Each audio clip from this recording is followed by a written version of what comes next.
Audace.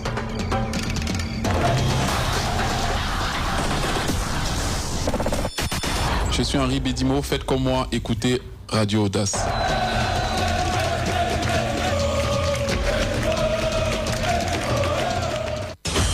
Audace Sport Magazine. Audace Sport Magazine. Audace Sport Magazine, le grand magazine des sports sur Radio Audace.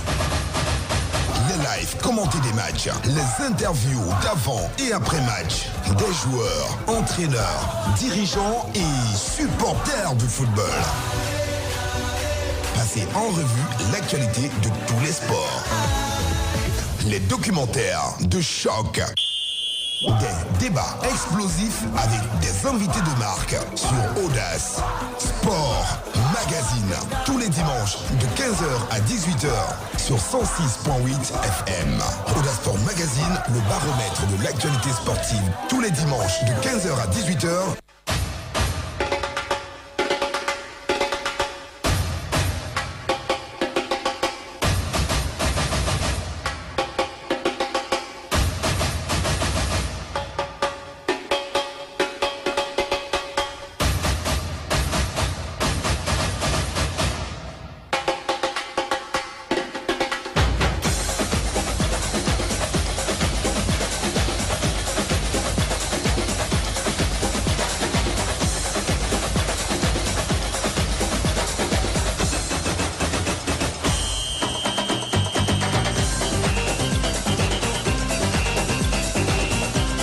Hello, sport lovers. Welcome to joining us on today's edition of the program, Audace Sport Magazine.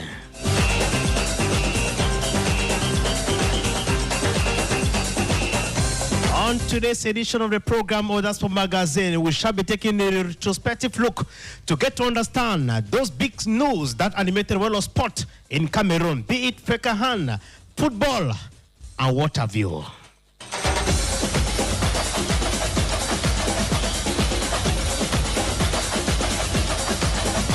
At the audio console this afternoon, he is Monsieur le Maire, Samuel Elong, Derero Micro, je suis Henri Wana, and of course, I shall be having my guest, Monsieur Afrita, whom together we shall be discussing at length about the future of football in Cameroon, in the face of all the brouhaha that you could imagine.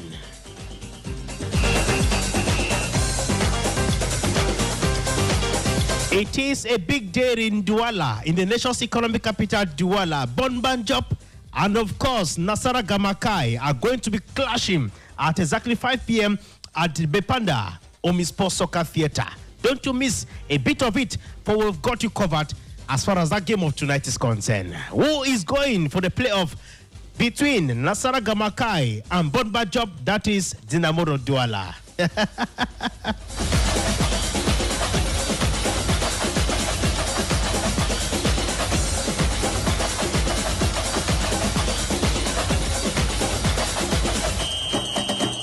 In the course of that game, ladies and gentlemen, from time to time, we shall be hooking up with our reporter, Grazia Ungene. We shall be going over to the Bepanda Omisport Stadium.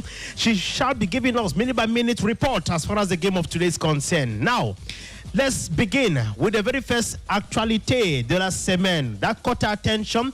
That was Fekahan. Now, Cameroon is going to be hosting the 45th edition of the African Handball Championship in Cameroon. This agreement was signed within the week between the Confederation of Handball Federation and the Cameroon Handball Federation. Now, let's go to the machines to get to listen from the two presidents. They are going to tell us just how prepared Cameroon is as far as that big competition is concerned in the month of October 2024. Merci, Monsieur le Président. Monsieur le Président de la Confédération africaine de handball, chers membres du comité exécutif de la Fédération camerounaise de handball, c'est un grand honneur pour moi de participer à cet événement exceptionnel pour la Fédération camerounaise de handball, puisqu'il s'agit de signer le protocole d'accord portant attribution au Cameroun de la compétition de la 45e Coupe d'Afrique des clubs champions de handball. Cet événement témoigne, Monsieur le Président, de l'importance que vous accordez une fois de plus au Cameroun pour l'organisation de cette compétition. La dernière compétition qui a été organisée au Cameroun était la CAN féminine. Cette compétition de la Coupe d'Afrique des clubs champions est la toute première compétition de cette édition que nous allons organiser au Cameroun. À cet effet, nous vous prions, Monsieur le Président, de voir le logo de cette compétition. Un logo que nous pensons qui témoigne vraiment, c'est l'Afrique. Mais cette Afrique qui va se retrouver ici au Cameroun. Cette compétition sera organisée avec le savoir-faire de tous les Camerounais, de tous les handballeurs camerounais. Nous souhaitons rassembler le maximum de personnes qui puissent faire à ce que cette compétition soit la plus belle de l'histoire du handball camerounais. Et ça, je puis vous dire, Monsieur le Président, que cette compétition sera la plus belle que vous ayez organisée.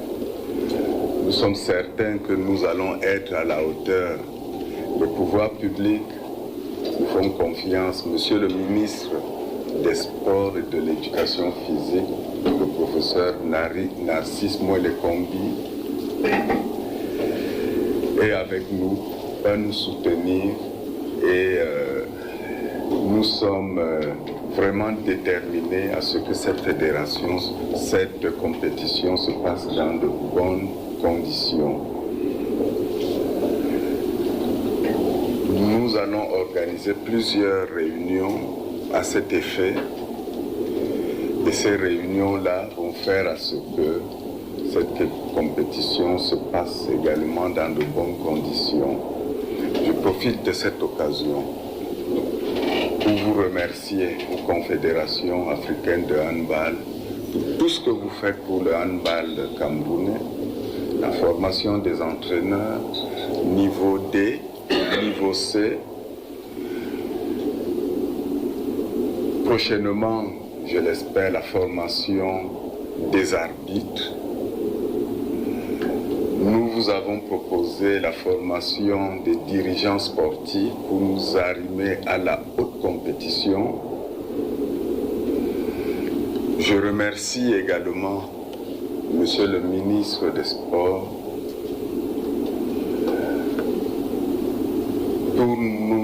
pour avoir accordé cette compétition. L'État du Cameroun, le président de la République, son Excellence Paul Biya, comme vous le savez, le Cameroun est une terre qui organise des compétitions tout à fait exceptionnelles. Et le handball ne sera pas en marge. Je vous remercie, Monsieur le Président. Merci aux journalistes pour votre présence, pour être les témoins de cette histoire, être témoin de cet événement, et puis accompagnez-nous jusqu'au déroulement de cette compétition, et nous espérons que nous allons être à la hauteur. Merci beaucoup.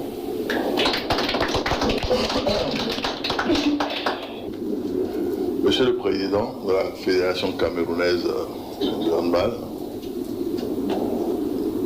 Mesdames et Messieurs les membres du bureau exécutif de la Fédération camerounaise de handball, Monsieur le Président de la Ligue du littoral, Mesdames et Messieurs les différents responsables à divers niveaux, Mesdames et Messieurs les journalistes et communicateurs.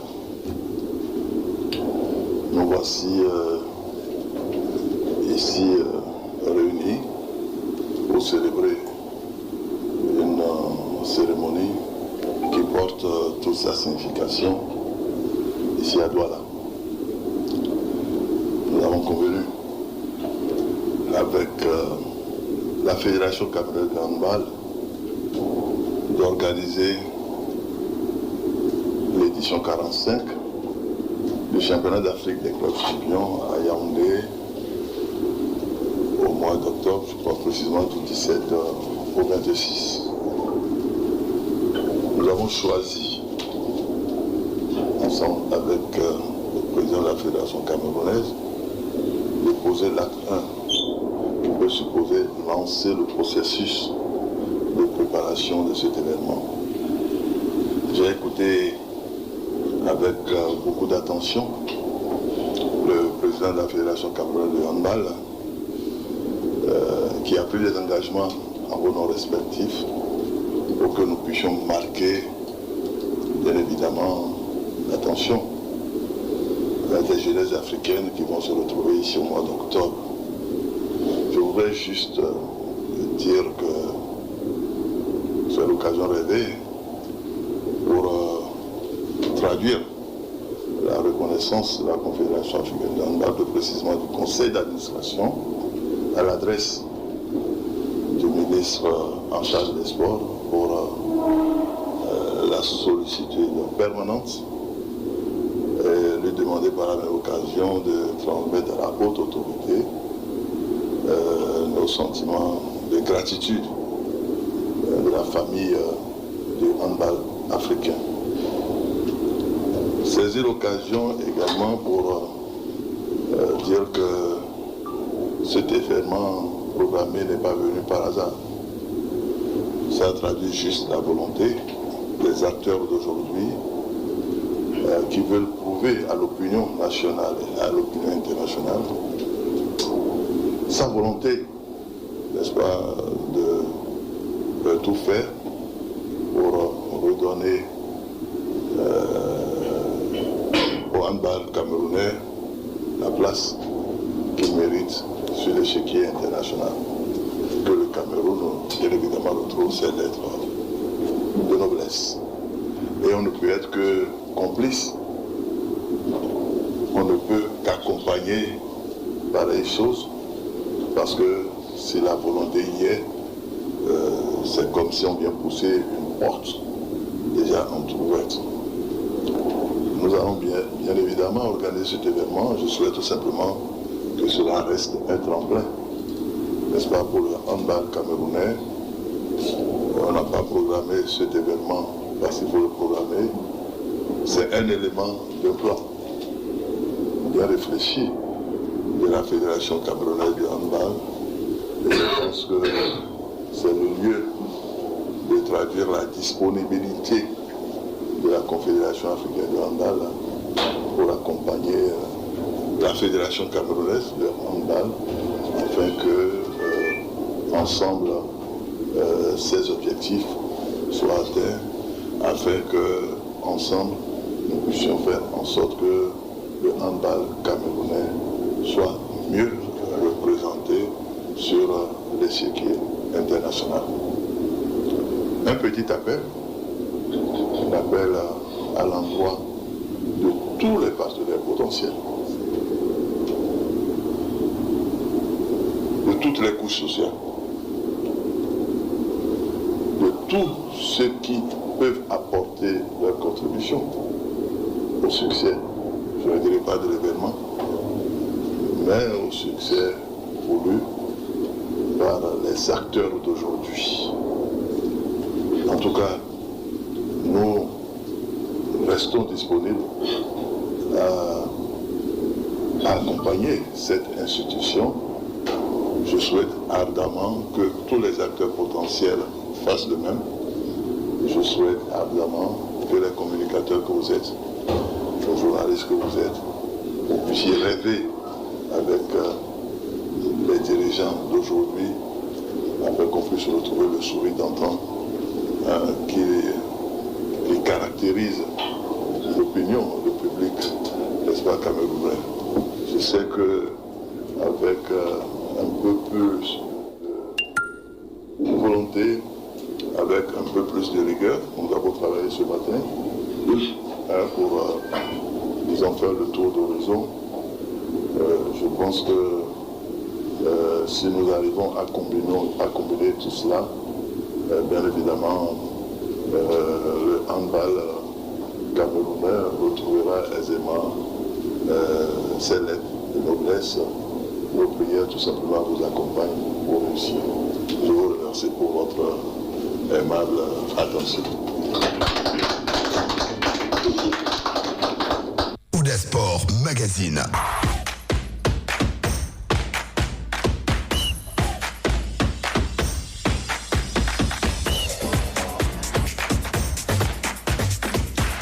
And of course, ladies and gentlemen, let's continue talking about those stories that animated the week. We talk now about World Athletics Indoor Championships in Glasgow 2024. We had our own Cameroonian born as Emmanuel Eseme Alobwede, who finished 6th at the finals of the men's 60-meter race.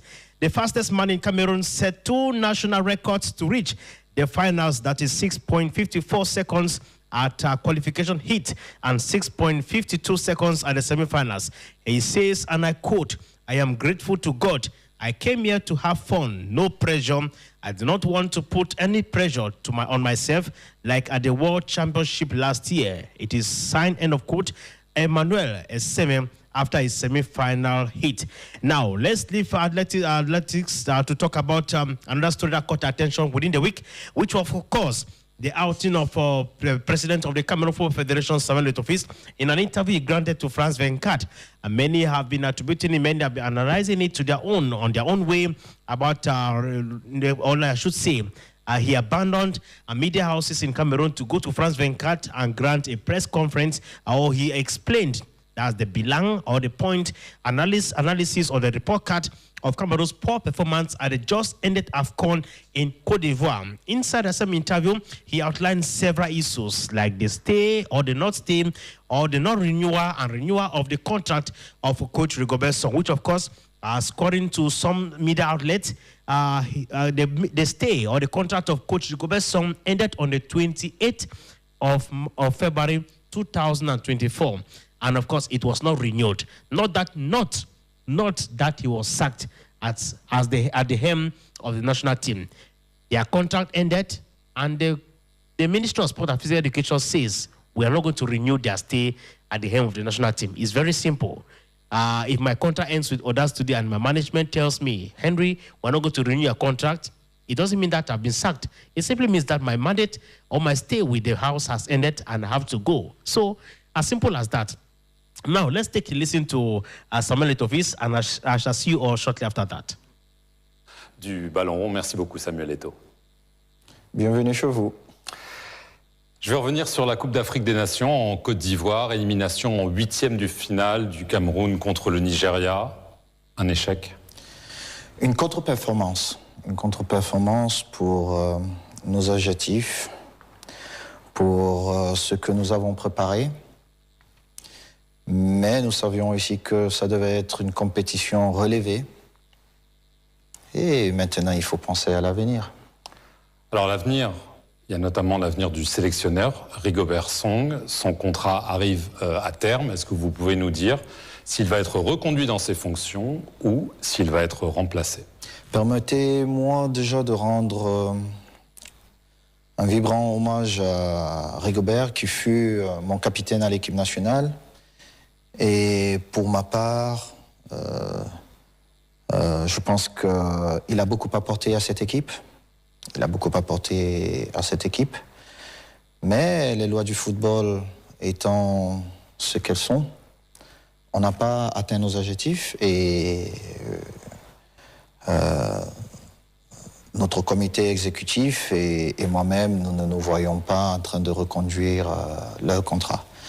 J'ai eu l'occasion d'en discuter avec lui. J'ai donné nos positions. Et maintenant, il faut penser à l'avenir tout en lui souhaitant plein succès dans sa future carrière. Qui va choisir le prochain sélectionneur? Nous allons travailler sur plusieurs profils et nous allons envoyer, comme à l'accoutumée, au chef de l'État, parce que vous savez, chez nous, il faut l'avis et l'accord du chef de l'État, mais sur proposition de la Fédération camerounaise de football. Et c'est ce que nous allons faire. Nous allons proposer plusieurs profils et puis nous verrons. Un profil national ou international? Nous irons plutôt à l'international. En Europe? On verra bien. Un entraîneur avec de l'expérience en Afrique? Il est important qu'il ait de l'expérience en Afrique ou pas. Nous avons vu, et je dis d'ailleurs félicitations aux sélectionneurs ivoiriens qui n'avaient pas d'expérience à ce niveau, mais qui a mérité de gagner ce trophée. Un profil du type Hervé Renard, par exemple? Vous sauriez? J'espère que Hervé serait intéressé à entraîner pour nous la meilleure équipe d'Afrique. Donc on est d'accord que là, la fédération va proposer plusieurs entraîneurs, mais que vous ne vous laisserez pas imposer un entraîneur que vous n'aurez pas choisi.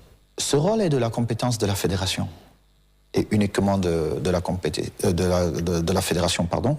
Et c'est pas une polémique. Nous allons proposer, et puis nous espérons que parmi les 3 choix que nous apporterons, un des profils retiendra l'attention du premier sportif camerounais. On a beaucoup parlé du fait que vous auriez proposé votre démission après la Coupe d'Afrique des Nations. Est-ce que oui ou non, vous avez proposé de démissionner de la FECAFOOT, Samuel Eto'o? C'est exact. C'est exact. Mais il faut comprendre que pendant un moment donné, quand on essaie de travailler, et en plus on était en mi-mandat, on a eu un échec important ou une contre-performance, comme je le disais un peu plus tôt. Et il est bien de revenir vers ceux qui dirigent la fédération, parce que c'est mon comité, c'est mon board qui dirige la fédération, et poser sur la table la question de savoir est-ce que les choses sont en train d'être bien faites ou pas. D'où ma démission, et je suis plutôt heureux parce que j'ai eu la motion de soutien de tout mon board. Et on continue à travailler. Donc vous n'abandonnez pas, vous irez au terme de votre mandat? J'irai au terme de mon mandat parce que ceux qui m'accompagnent dans ce projet ont estimé qu'on était en train de bien faire des choses. Évidemment, on a connu quelques contre-performances, mais qu'il fallait continuer. Alors, je vais en revenir à la fois à la Coupe du Monde et à la CAN. Il y a un joueur qui a été sujet de polémique, le gardien de but, André Onana.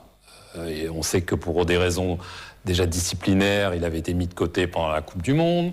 On dit qu'il est revenu à la CAN un peu à la dernière minute. Beaucoup disent qu'il a été imposé peut-être par des personnalités politiques pour être dans l'équipe. Ça s'est pas très bien placé, il a été mis sur le banc, et on a parlé notamment d'un clash avec vous. Est-ce que André Onana et vous, ça a été un gros souci pour le Cameroun à la CAN? Il ne s'agit pas d'André Onana ou de Samuel Eto'o. Il s'agit d'une institution et les joueurs. Les joueurs ont des droits et ils ont des devoirs. Est-ce que ça veut dire qu'André Onana n'a pas rempli ses devoirs? Est-ce qu'il y a eu des problèmes de comportement de sa part, de manque de respect peut-être? Je ne viendrai pas ici exposer un de mes joueurs. Vous savez, sinon je ne suis pas président. Mais ce que je dis, et c'est valable pour tous ceux qui veulent jouer à l'équipe nationale du Cameroun, il faut qu'ils sachent qu'il y a une institution qui doit toujours rester au-dessus de tout le monde. Sinon, on n'a plus un cadre de vie, on n'a plus de règles. Donc il reste sélectionnable? Ce n'est pas à moi de décider, c'est au prochain sélectionneur. Alors, il y a eu beaucoup de polémiques ces derniers mois, Samuel Eto'o, autour de vous. Vous n'êtes pas exprimé, sans doute à dessein. Je ne pourrais pas toutes les résumer, mais disons qu'en août dernier, la Confédération africaine de football, la CAF, a ouvert une enquête sur vous pour des soupçons de comportement inapproprié. Alors, il y a toute une liste. On a parlé d'abus de pouvoir, de menaces physiques, de trucage de matchs sur la base d'enregistrements que vous auriez eu avec un de vos amis pour favoriser son club en parlant aux arbitres. Alors, est-ce que cette enquête de la CAF, est-ce que vous avez été interrogé? Est-ce qu'elle a toujours lieu? Et est-ce que ça vous inquiète? Écoutez, non seulement j'ai trouvé ça tellement léger, parce que je n'ai jamais été interrogé, figurez-vous, je n'ai jamais été interrogé. Donc une enquête a été ouverte et on ne vous a pas posé de questions? On a fait un communiqué pour dire qu'une enquête était ouverte, mais je n'ai jamais été interrogé sur ce qu'on me reprochait. Et je suis allé plus loin parce que pendant plus de 22 ans, la seule chose que j'ai su faire, c'est de jouer au football. Et pour ceux qui ont suivi ma carrière, j'ai été un joueur qui a toujours respecté le fair play. Et c'est pas en devenant président que je vais changer cette attitude que j'ai eue. Je pense qu'on devient grand parce qu'on respecte les autres, même quand on perd, et surtout quand on perd. Et donc j'ai mandaté mes avocats pour qu'ils portent plainte contre la CAF, afin que les responsabilités soient établies. C'était trop facile de salir tout ce que j'ai pu construire pendant ces quelques années dans le monde du football. Maintenant, s'agissant de ce que les uns et les autres peuvent dire à ce niveau, je pense qu'il y a un cadre. Il y a eu un cadre, peut-être. Et si on voulait m'entendre, j'allais apporter des éléments qui allaient certainement éclairer les doutes qu'il pouvait avoir. Bon, beaucoup de choses ont été criées et puis c'est allé un peu dans tous les sens. Mais je déplore juste parce que l'instance fêtière du football, qui s'est lancée pour ma part beaucoup trop tôt, dans un communiqué... la CAF. Donc. Oui, oui. Sans même prendre la peine, 7-8 mois après, de m'inviter ou de m'interroger, c'est inacceptable. Ce comportement est par contre inacceptable. Donc il faut que les responsabilités soient établies et puis qu'on nous dise exactement ce qui s'est passé. Il est très facile d'accuser des gens sans apporter les preuves. Alors, j'ai parlé des acteurs du football camerounais, certains d'entre eux. Est-ce qu'il y a des acteurs politiques qui, d'après vous, cherchent à vous mettre des bâtons dans les roues? Le ministre des Sports, on a parlé du secrétaire général de la présidence de la République, peut-être. Je vois que vous, non seulement vous souriez, mais vous riez. Est-ce qu'il y a des gens haut placés, puissants, pas seulement dans le football, mais au-delà, qui pensent que Samuel Eto'o ne devrait pas être là où il est? Pour ceux qui le savent, j'ai une très bonne relation avec le secrétaire général à la présidence, que j'appelle affectueusement mon grand frère, même s'il est le patron. Donc, même si je rentre dans un monde politique que je ne comprends pas et qui est très tordu, je ne vais pas penser que mon grand frère ferait des choses dans mon dos. Maintenant, s'agissant du ministre des Sports, mon patron direct, il est vrai que la relation elle est difficile. J'aurais préféré avoir une relation beaucoup plus proche, mais je ne me plains pas plus que ça. Beaucoup s'interrogent sur peut-être vos ambitions politiques. Vous étiez, si je me souviens bien, à l'inauguration de George Weah, qui est devenu président du Libéria. Donc la question se pose, vous êtes certes un ancien grand champion de football, vous êtes président de la fédération, on sait à quel point c'est important au Cameroun. Est-ce que, un jour, vous pourriez être candidat à la présidence? Mais vous savez, la plupart des problèmes, ou la majorité des problèmes que je rencontre, c'est parce qu'on me prête les intentions de devenir chef d'État au Cameroun. Et c'est vrai, c'est la réalité. Et on se trompe? Je ne vais pas dire qu'on se trompe, parce que je n'ai jamais eu une idée, ça n'a jamais traversé mon esprit, donc je ne peux pas faire de commentaires. Vous pourriez me dire jamais de la vie. À ce sujet. Mais au jour d'aujourd'hui, j'ai tellement de choses à faire que c'est pas quelque chose qui traverse mon idée. Il est vrai que je suis allé accompagner mon aîné George Weah, le jour de l'investiture. C'était beau de voir un footballeur se reconvertir en politique, mais jusqu'à preuve de contraire, je ne suis pas encore entré en politique. Et de devenir quelqu'un d'important qui allait changer le quotidien de ses compatriotes. C'était beau, mais sans plus. Vous aviez soutenu Paul Biya en 2018. Est-ce que vous maintenez ce soutien s'il se représente, par exemple, en 2025 ? Écoutez, j'ai apporté mon soutien à son Excellence M. Paul Biya en 2018 pour des raisons qui m'étaient propres. L'élection approche, laissez-la arriver et je me prononcerai. Mais vous savez que jusqu'à preuve de contraire, j'accompagne toujours le président, j'ai toujours accompagné le président Paul Biya. Audace Sport Magazine.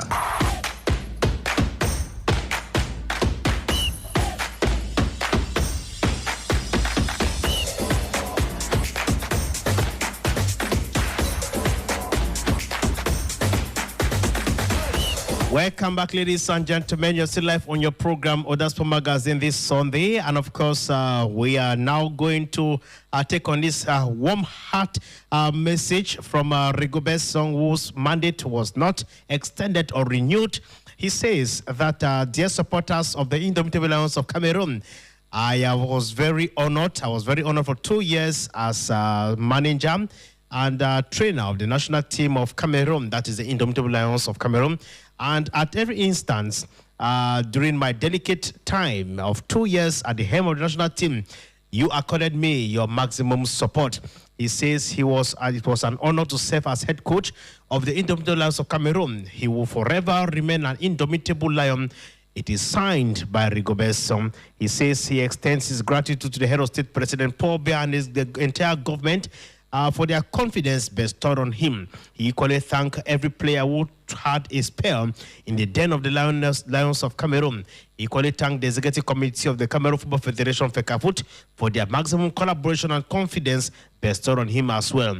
And he says that les lions indomptables, c'est mon histoire et c'est ma vie. That is, the Indomitable Lions of Cameroon is his life, is his history, and it is his life. Thus, he remains a fan and an indomitable lion forever. Je suis fier d'être à jamais. Je suis fier d'être à jamais un lion indomptable, fier d'être Camerounais. It is signed Coach Rigobert Song. Now, let's leave football, ladies and gentlemen, to talk about. We are leaving not football, but still talking about football this time around. The Cameroon Syndicate for Footballers, that is Senafok, held a press conference in Yaoundé that was on March 1, on Friday, to talk about the plight, the report card of teams in Cameroon. And of course, as out of 12 teams visited by the executive committee of Senafok, that is a national football syndicate, just about 4 of them are able to respect the deontology that governs football management in Cameroon. That is in the payment of players' match bonuses, payment of players' match salaries, and the rest of everything that you need to know as footballers. You have clubs like Fof Azo. You have clubs like Kotasa Rogarwa. You have clubs like Young Sport, PWJ Bamenda. You have clubs like Victoria United of Limbe. You have clubs like Stade of Melon. These are clubs that are respecting the deontology that governs football in Cameroon. Let's take a listen on how it all unfolded in Yaoundé. L'autre appel s'excuse du léger retard. Il y a un souci technique. Alors, nous allons commencer avec la conférence de presse. Le secrétaire général vous tiendra en haleine, mais avant, il y aura un petit mot du président national qui sera diffusé à partir de l'ordinateur juste à la gauche de M. Vincent Oungage, le secrétaire général adjoint. Et après, le SG prendra la parole pour la suite. Donc, merci Pierre, au mot du président.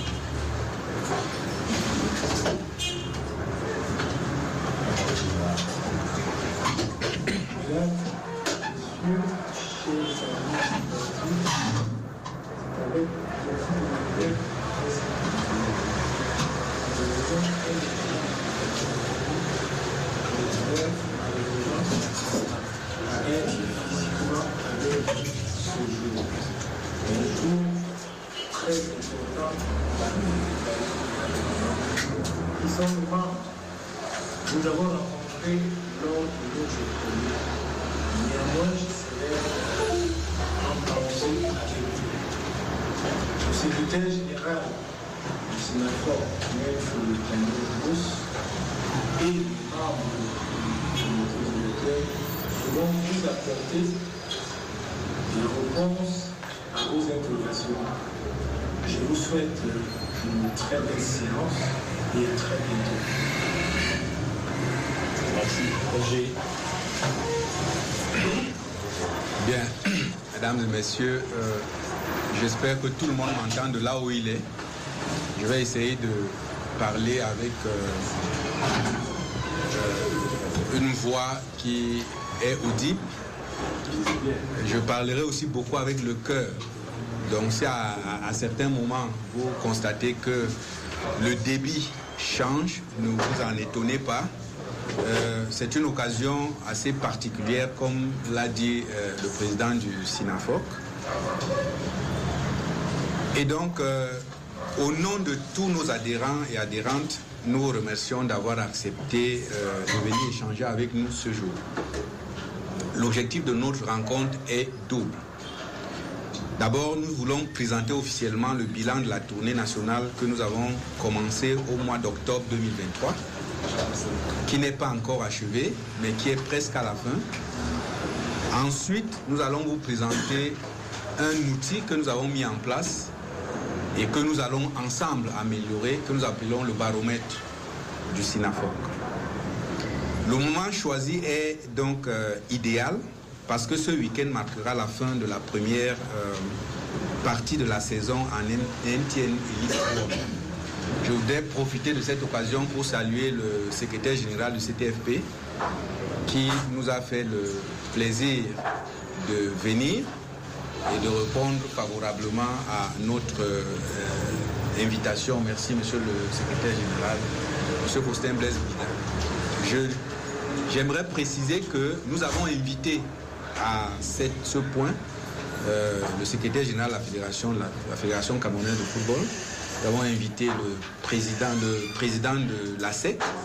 Nous avons invité le secrétaire général de la Ligue de football professionnel, de football féminin. Nous avons invité certains présidents de clubs présents à Yaoundé. Voilà, je pense qu'il y a le représentant du président de AS Fortuna qui nous a fait l'honneur d'être là. Parce que, en fait, c'est ça la famille du football. Et quand on parle des choses du football, nous pensons que toute la famille du football doit y être invitée et que ça doit être fait sans polémique. Pour revenir à ce qui nous a amené, d'abord le bilan. Mais avant d'arriver au bilan, la question que vous vous posez sans doute est la suivante. Pourquoi faire une tournée? Vous savez, le SINAFOC, c'est la voix officielle des footballeurs et footballeuses. À ce titre, ils défendent leurs droits qui sont nombreux. Nous sommes en contact permanent à travers les différents mécanismes de communication mis en place. Ce sont eux qui nous dictent la conduite à tenir. Ces footballeurs et footballeuses, que nous disent-ils? Ils nous disent, vous ne mesurez même pas à quel point, et je cite, nous souffrons, venez nous rencontrer et vous comprendrez mieux. Ils nous disent, j'ai signé un contrat et lorsque j'ai demandé la copie, le club m'a retiré de la liste des joueurs. Ils nous disent, j'ai signé un contrat, on m'a partiellement payé ma prime de signature et depuis plus rien. Le président ne me prend plus au téléphone. Ils nous disent, ça fait 2 mois que nous n'avons perçu ni prime de match, ni salaire. Ils nous disent, j'ai bien reçu mon salaire, mais le club exige que je restitue la moitié. Ils nous disent, nous nous entraînons sans matériel adéquat. Ils nous disent, j'ai signé 1 an et à la grande surprise, lorsque je veux m'engager avec un autre club, le président de ce club me signale que mon ancien club refuse de me libérer parce que, dit-il, je suis encore sous contrat avec lui. Ils nous disent, lorsque je demande une copie de mon contrat, on me répond que je l'aurai lorsqu'il sera homologué. Ils nous disent enfin, mais ce n'est pas tout. J'ai demandé ma libération, mais le président me répond qu'il ne la donnera pas si je ne fais pas ce qu'il me dit, qu'il va salir mon nom auprès des autres présidents et je serai banni. Very important, ladies and gentlemen. We are already some 41 minutes gone past the hour of 4 p.m. And of course, we are going to be having a little moment of the game. Young Sport Academy against Uvuro Baham, so that we all, as sport lovers, football lovers, should best understand how the game unfolded in Buda, which of course Young Sport Academy has qualified to play the playoff. This is to be prepare our minds. Those of you going to the stadium at Bepanda, the game pitting Union Sportivo Douala against Dinamo Douala is going to start at 5 p.m. And of course, we shall be joining our reporter, sport lady Grazia Ongene, who shall be giving us minute by minute commentary as far as that game of today's concerned. So don't move on, Mosum. Let's go to Buda to be joining Kusi and his team. Hello, Kusi. We get a commercial break, then we'll join Kusi immediately after that. Tes postes t'empêchent de changer de téléphone? Démarre l'année en force avec MTN Carry Go. Choisis ton téléphone et paye à ton rythme. Compose étoile 189 dièse pour vérifier si tu es éligible. Ensuite, rendez-vous dans ton agence MTN pour en profiter. Alors, on fait quoi aujourd'hui?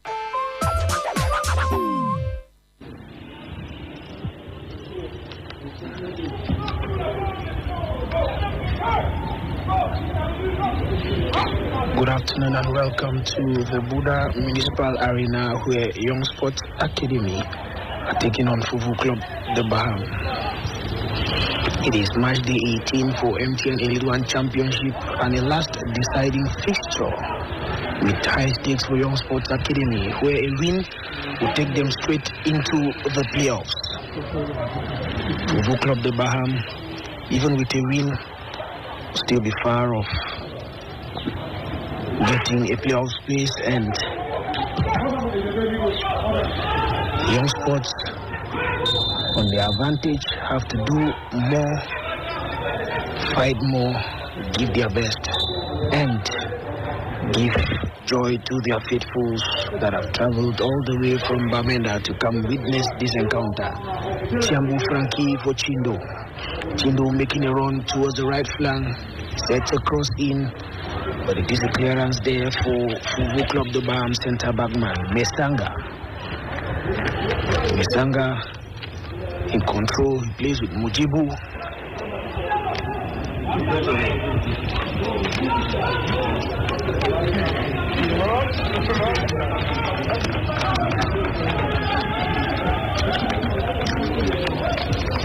Chindo for Tiambu Frankie center cross in, Ejebe strikes.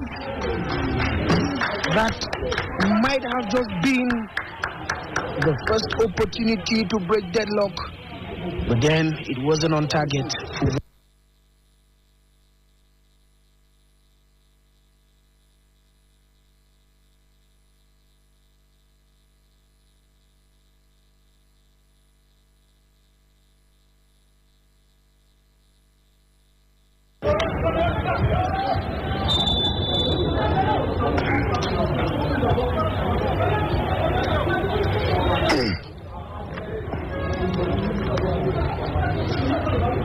We are back for the second half, starting a little late with the live Young Sport.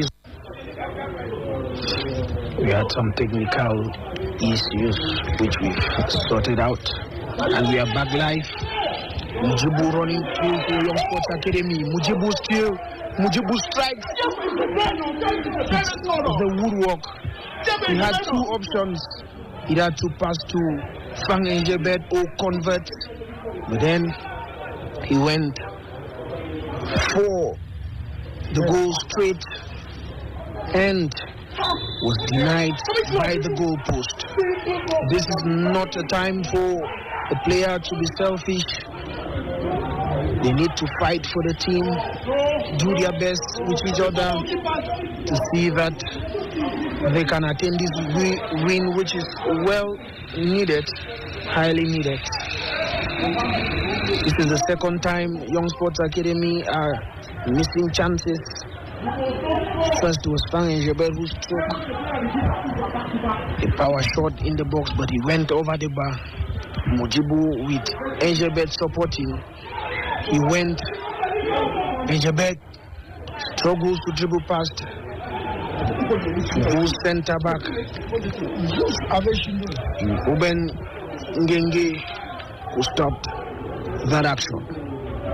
These chances they are letting go might definitely put them down when it's time for them to regret, and I think that can only be sorted should they make amends with their performances. Chindo for Mujibu sent a cross in straight into the arms of the goalkeeper. I think at this point he needs to work on his decision making. The first one he had to pass to Engelbert, but he went for a straight shot which was denied by the goalpost. Engelbert sets up Dennis Cheche. Dennis making the run towards the left flank. He sets player off his feet. Chindo still dispossessed there by Ngenge. I think they need to be clinical when they are around the box. Their decision making is very poor. Chindo had Engelbert to play with. He decided to go solo.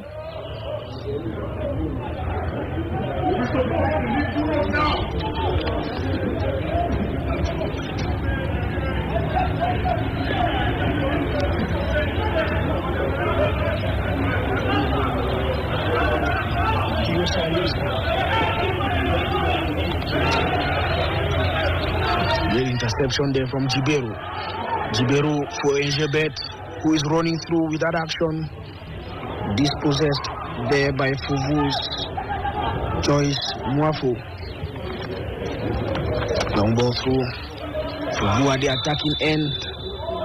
Foul by Tanke Lovett, who stopped that counter-attack there, which might have posed great danger for the academicians.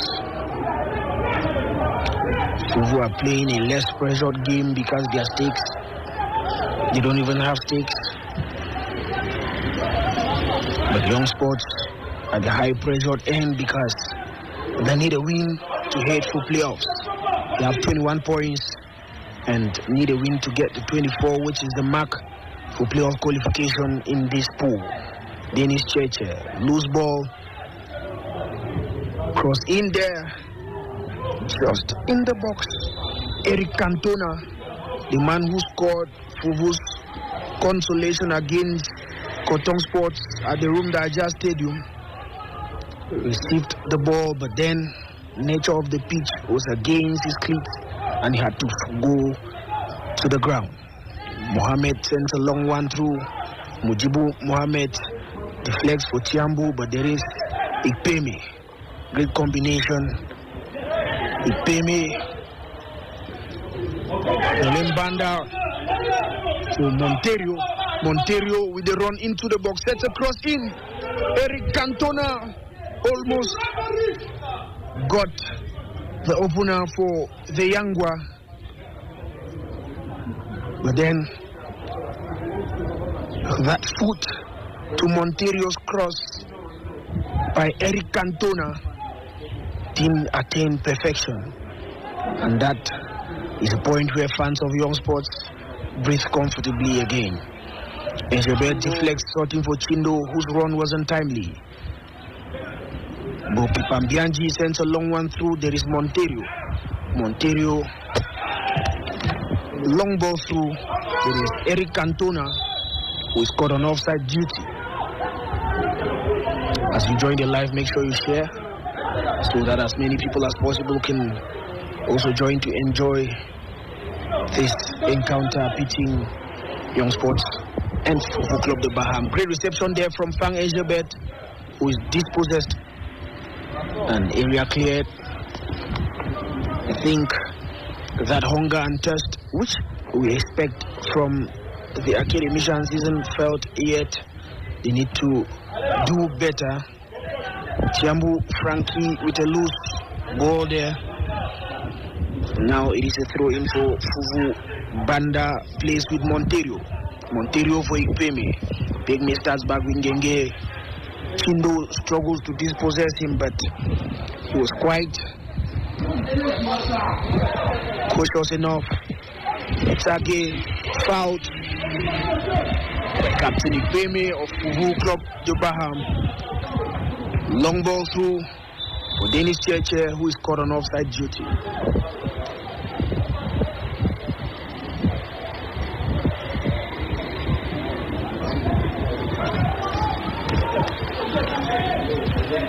The game is still as cold as the weather here in Buda. They need to step up, do better. Silus Mungala. Monterio on the run to keep this one in play for the academicians. Monterio up against Mujibu. Mujibu with a great stop there. And Yosa now at the attacking end. Fang Njebe receives. He has Chindo making the run. He sets up Chindo, caught on offside duty.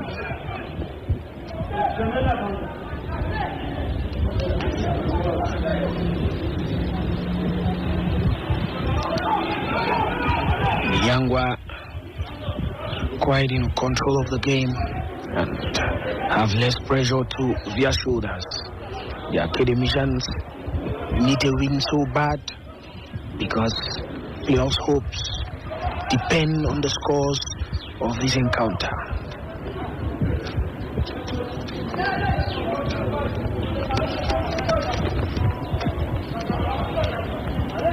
Goalkeeper Mario Bianchi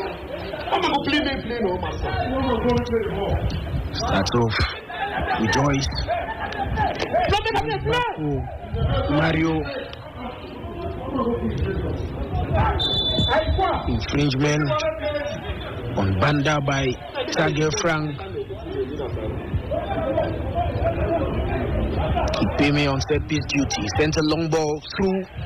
Goalkeeper Mohamed out and gets his save for Young Sports Academy.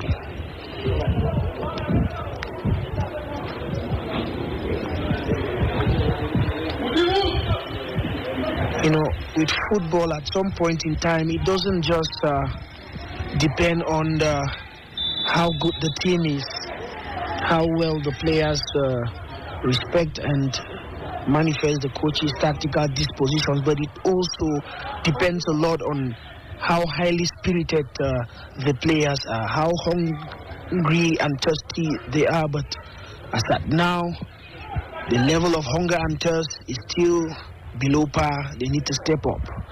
Frankie for Mesanga. Mesanga with a long pass through. Dennis Cheche receives and he has Palais Olivier Zomeni to beat. He gets him off his feet, but then he's quite keen and salvages the Yangwa from that attacking threat, courtesy Dennis. Long ball out by goalkeeper Mohamed. It is a throw in there for Fuvu Club de Baham. Start off from the goalkeeper, the man who is in command of the game from the goalpost.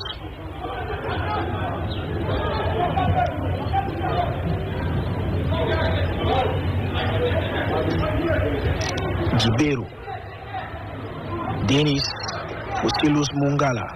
Mungala starts off with the goalkeeper and he's off again with his center back man Atangche. Mesanga for Mujibu. Mujibu, Mesanga, great combination from the boys. Mujibu on the run from the left flank. This is the right. First touch, very poor. They need to be better. Decision making has been, I must say, very low. Chindo receives. Chindo strikes. This is the first time Young Sports knock at the door, but then their attempts are questionable.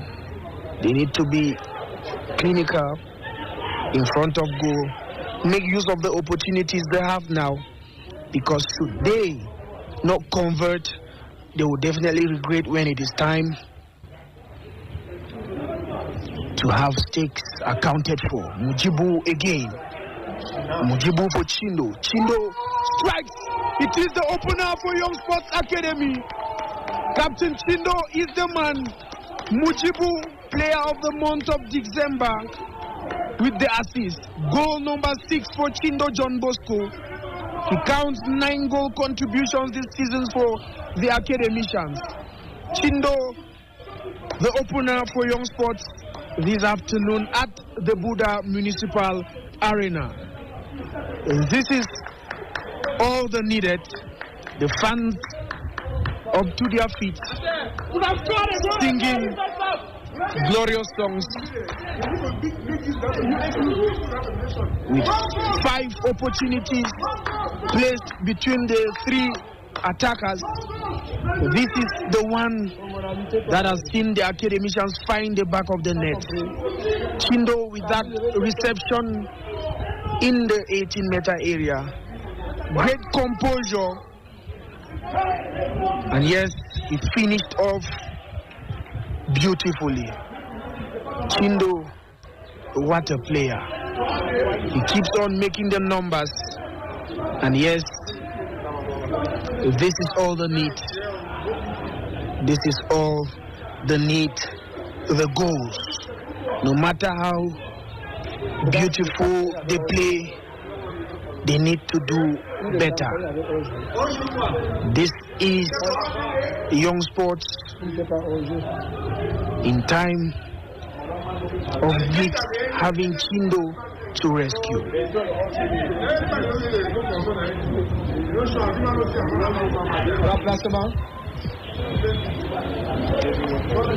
I think that's going to be an early substitution for Fuvu Club de Baham.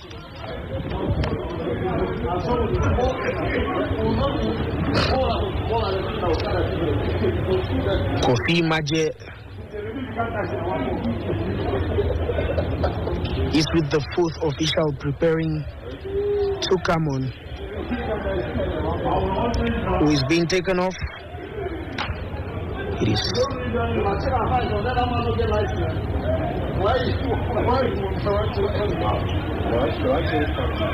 Stefan Ikpeme,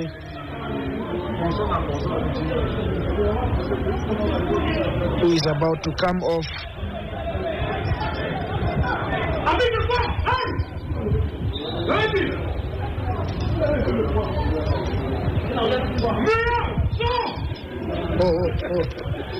Ikpeme taken off very early. Is that an injury scare or what? I don't know.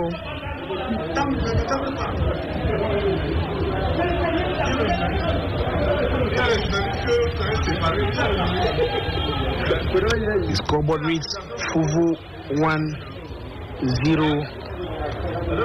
That is Young Sports 1, Fuvu 0. Chindo John Bosco is the goal scorer. Ikpeme off, Kofi Maje in. We are back in play. Young Sports now are with 24 points. And should the encounter end the way it is, then Young Sports Academy are into the playoffs. Foul on Kofi Maje by Fang Engebet. Fuvu at the attacking end, courtesy Montero. Montero up against Mujibu. Lesvo Banda. Banda with the cross. Clearance of the area by Tibero Jurel.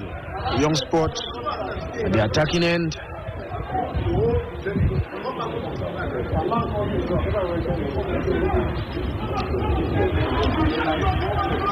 Tangche Lovet on set piece duty. Starts off with Silus Mungala. Mungala for Tibero Jurel. Long one through, sorting for Dennis Church. It goes out for the field of play. The dosage of the pass didn't meet that run from Dennis Church. Goalkeeper Mario makes the attempt, clears the area. Eric Cantona running through is Montero. He's caught on offside duty, and it is a set piece for Young Sports Academy.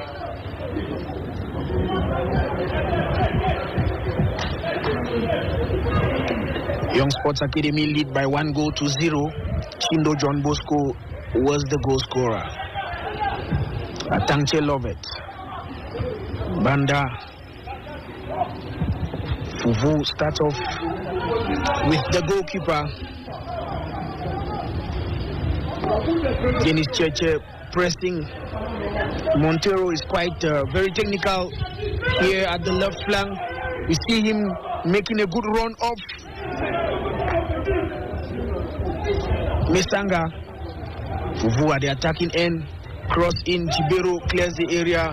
And I think at this point there is a breath of comfort down the spines of fans and faithfuls of Young Sports Academy.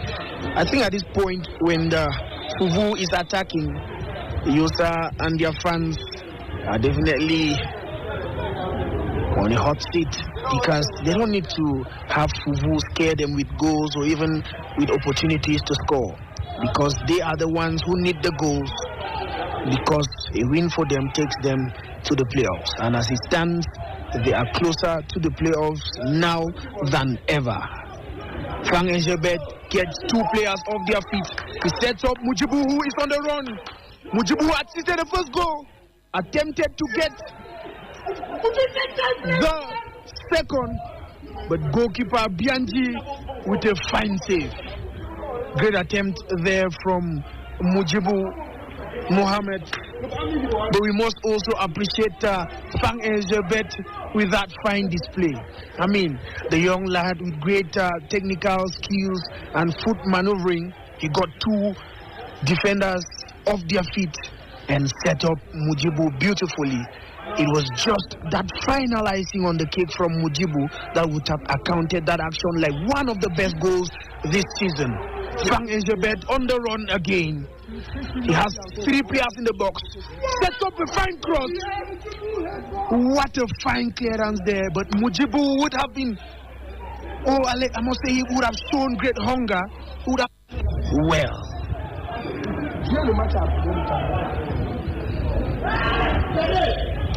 Tiambu Frankie. Tage Frank sets up Mujibu. Mujibu on the run. He has Engelbert in the box. He sets up Engelbert, who receives the ball on attempt to send in the cross. The ball had gone out of the field of play already, and it is a 5.5 meter kick there for Fuvu Club de Baham. So those of you joining us just now, make sure you share the live, comment where you are watching from. Young Sports are leading by 1-0, and the goal scorer is Chindo John Bosco. He was assisted by Mujibu Rahman. Great clearance there by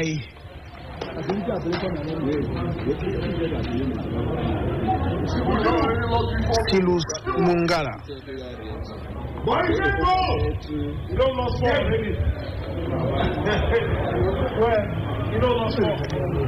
Corner kick for Fuvu, to be taken by Kofi Maje.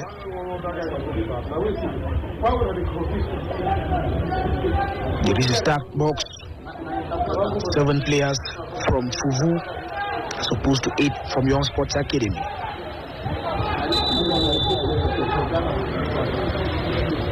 Cross in, great strike, off target.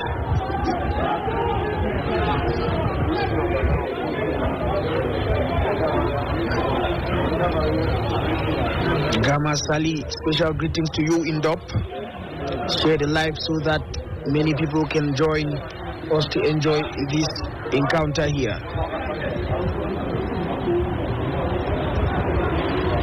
Mohamed sends a long ball out. Goalkeeper to goalkeeper situation. Bianji, long clearance out. Eric Cantona running through. Goalkeeper Mohamed for Young Sport gets that one safe into his arms. Ketum Kenneth, special greetings to you, sir. Jibero Jurel. Jibero sent a long one through. There is Mujibu, but he has Banda, who is very stern and gets that one. Greetings to you, Innocent Fombang. Greetings to you, Tamanjong Jerry. Fuvu Club de Baham in control. Dennis pressing for Young Sports Academy, supported by Chindo John Bosco. Fuvu Club de Baham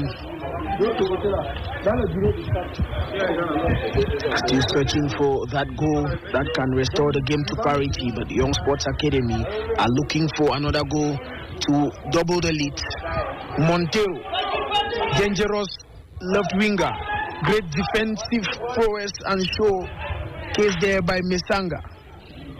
What a display there from Frank Engebet.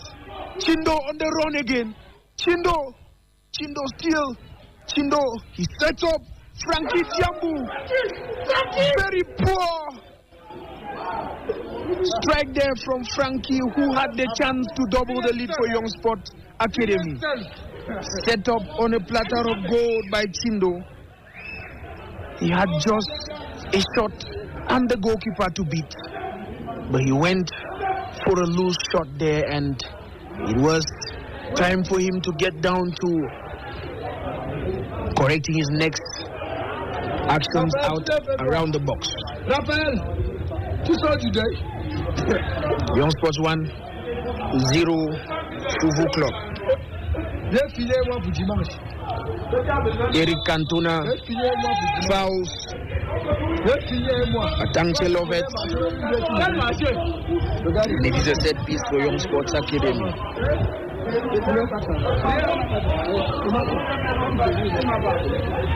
Mohamed sends a long one out. There is Chindo on the run. Deflection from Genge, sees goalkeeper Bianji get it safe for Fuvu Club de Baham. Master Junior, greetings to you. Tage wins the duel, but it is still a dangerous one for Young Sports Academy. Fuvu have a set piece.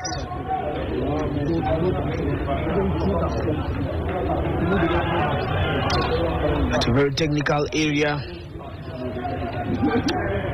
Ipeme would have been very useful at that point, because he's one of the finest set piece takers in the Elite One Championship. But then he's been stopped off early for Kofi Maje.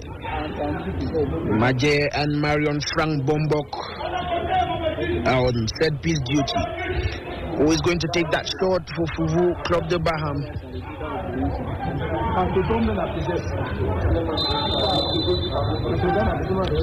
Bombok strikes. Goalkeeper Mohamed gets his save for Young Sports Academy.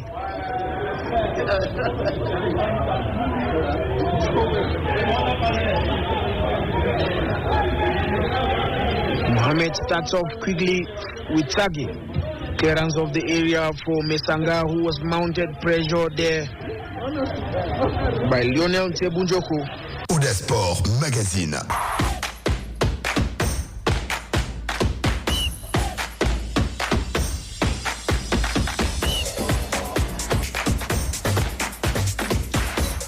Welcome back, ladies and gentlemen. We are going to take a little break now. Still talking about match day 18. We had a press conference today of Monsieur Blaise Mbida, who happens to be the Secretary General of the Professional Football League of Cameroon. That is a committee transitoire de la Ligue Professionnelle du Cameroun. And of course, making some high points about the organization of the 18th playing day. Now, let's take a listen to him. And we shall go over to the press conference of Dinamo of Douala against Union Sportive of Douala while waiting for our reporter, Grazia Ongene, who is in the stadium already. She shall be telling us just how is the Bepanda Sports Stadium. We just got to the information that Astro of Douala has defeated Bamutus of Buda by 2-0 as far as the 18 matches are concerned today. Let's get to listen to Monsieur Blaise Mbida. Bonjour, bienvenue à Douala. Vous apportez la pluie à Douala. Merci Lombardi, merci à tous vos confrères, tous les journalistes qui se déploient jour en nuit pour que l'information puisse être relayée et que surtout le public puisse venir au stade.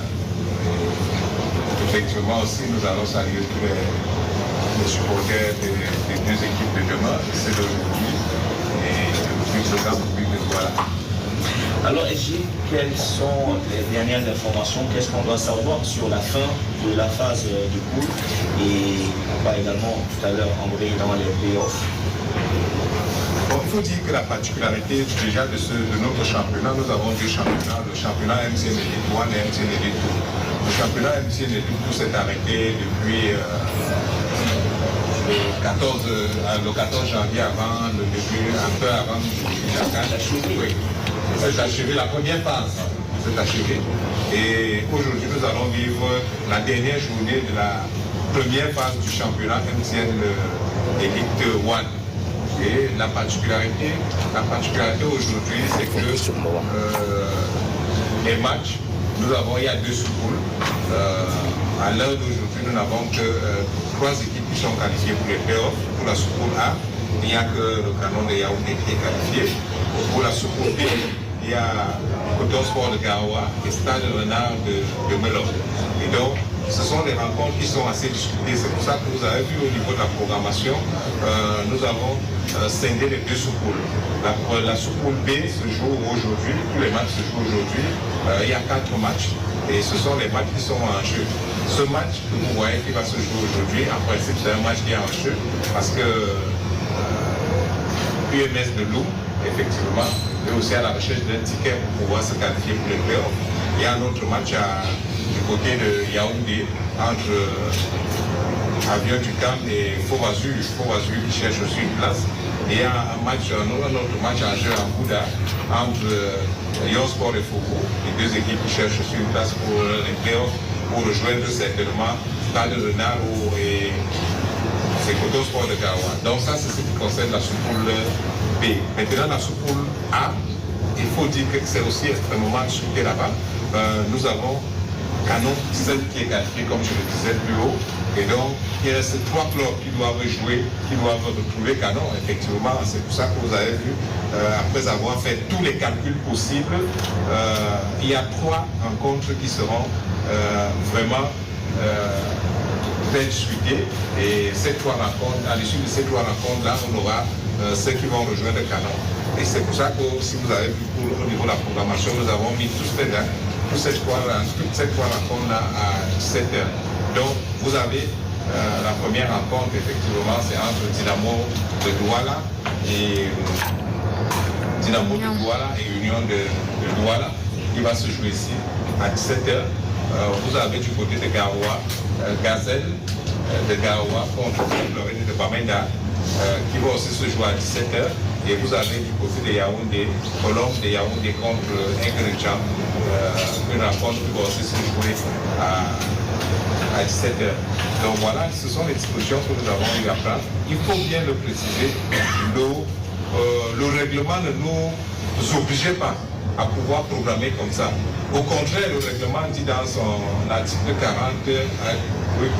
37 alinéa 7 que quand 2 équipes jouent sur un même stade, c'est l'équipe qui est bien classée, c'est-à-dire qui a le plus nombre de points, qui joue en 2e position. Donc, même par souci d'équité, pour ne pas permettre aux autres de faire un certain nombre d'arrangements, voire que c'est bien encadré, nous avons pris sur nous l'initiative de pouvoir faire jouer ces rencontres aux mêmes heures. Donc, ça va se jouer sur les mêmes heures.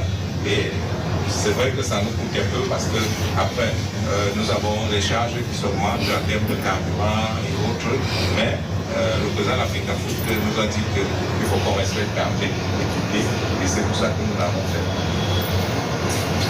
Merci. Bonsoir EG. Raoul Taboufou, c'est mon nom. EG, nous jouons la 14e journée qui demain aujourd'hui s'achève demain. On aimerait en savoir plus sur les homologations de l'avant-dernière journée. Parce que demain, c'est 2 jours, c'est la 18e journée. Oui, effectivement, la 18e journée. Donc, il faut savoir qu'il y avait plusieurs contentieux. Il y avait plusieurs contentieux, notamment surtout sur la sous-poule B. Et donc, il y a des décisions qui ont été rendues depuis hier. Nous sommes en train d'actualiser le calendrier. Je pense que peut-être au sorti d'ici là, on aura déjà... nous sommes en train d'actualiser le classement en fonction de ces décisions-là. Donc d'ici là, vous aurez le nouveau classement. Mais il faut dire que c'est une phase. il faut dire que c'est une phase. C'est la première phase qui finit. Les playoffs, pour ce qui concerne MTN et Ligue 1, sont programmés en avril. Donc, sont programmés en avril. Donc, nous avons le temps de finaliser nos homologations. Nous ne devons pas courir. Le championnat n'est pas encore fini.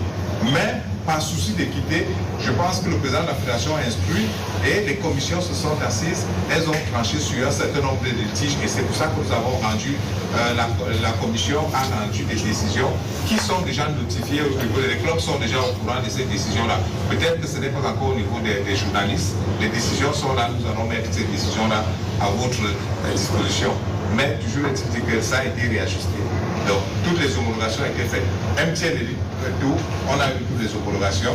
On connaît déjà les clubs qui sont qualifiés pour les playoffs et ceux qui vont jouer les playoffs.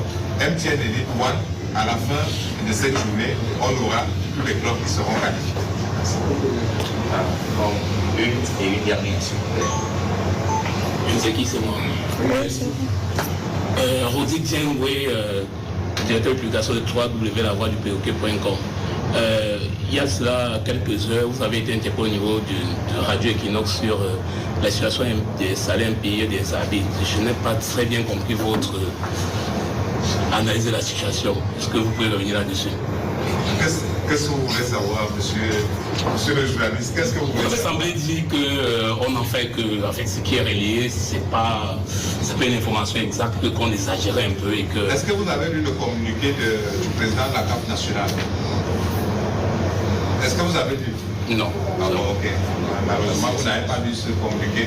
Mais je voudrais quand même vous dire qu'il y a un certain nombre de choses, parce que je suis parti de là, il y a un certain nombre de choses que nous devons pouvoir relayer.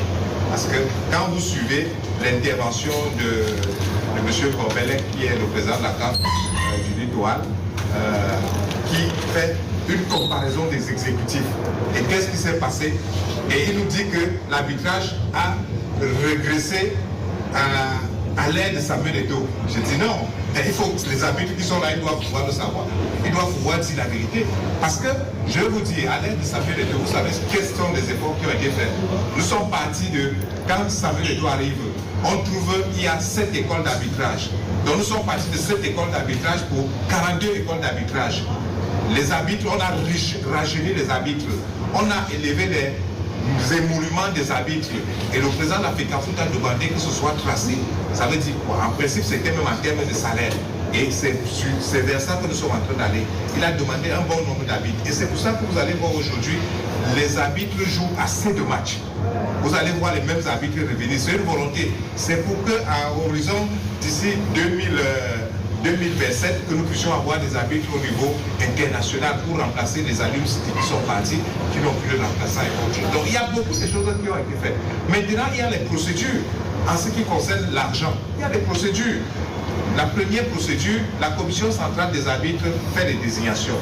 Envoie au CTFP que nous sommes. Nous faisons la programmation. Nous envoyons à notre département financier qui prépare les états.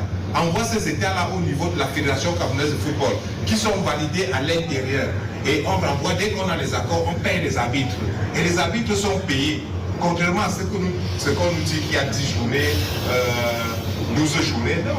Mais quand vous calculez 10 journées, 12 journées, le championnat a combien de journées? Ça veut dire qu'ils n'ont jamais été payés.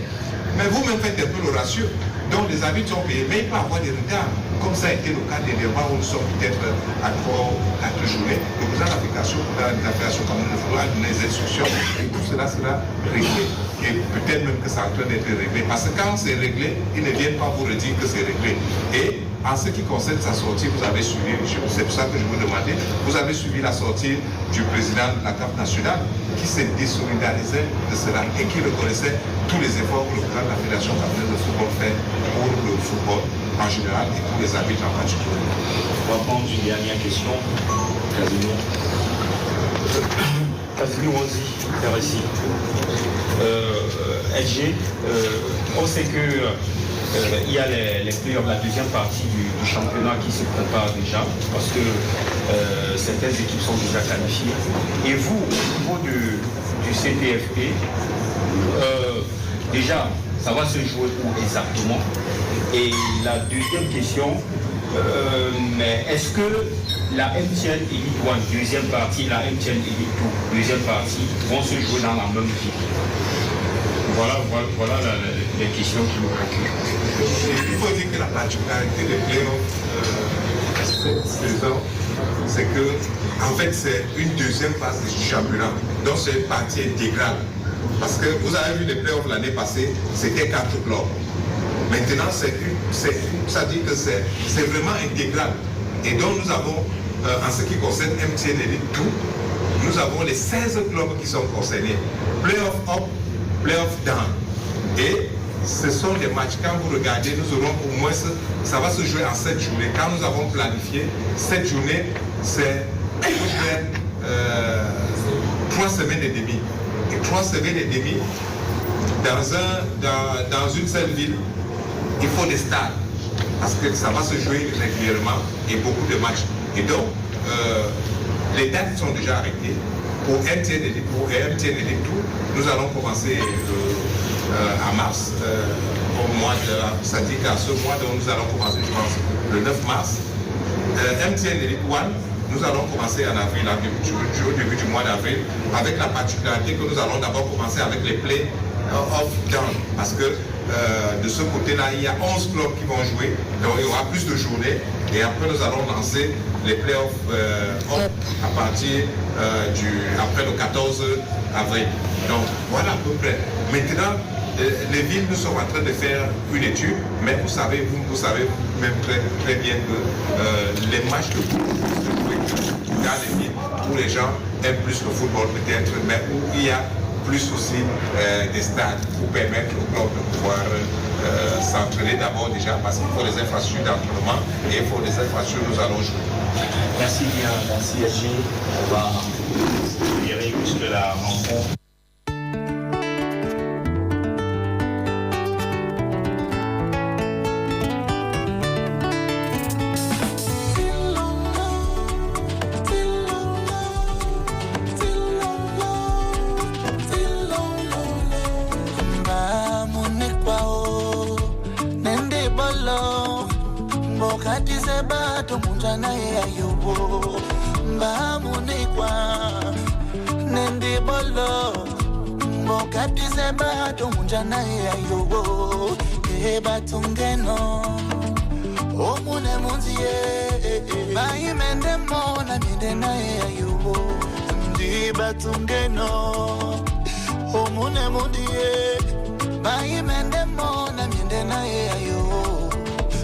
Mananika, Emane sonde polane yo, Kebolobo babene ndiona yo. Usimananika, Emane sonde polane yo, Kebolobo babene ndiona yo mutipe. Munekwa, usilingaye, Nikande wasema sawano yo. Ebadi anane boloba tangaye.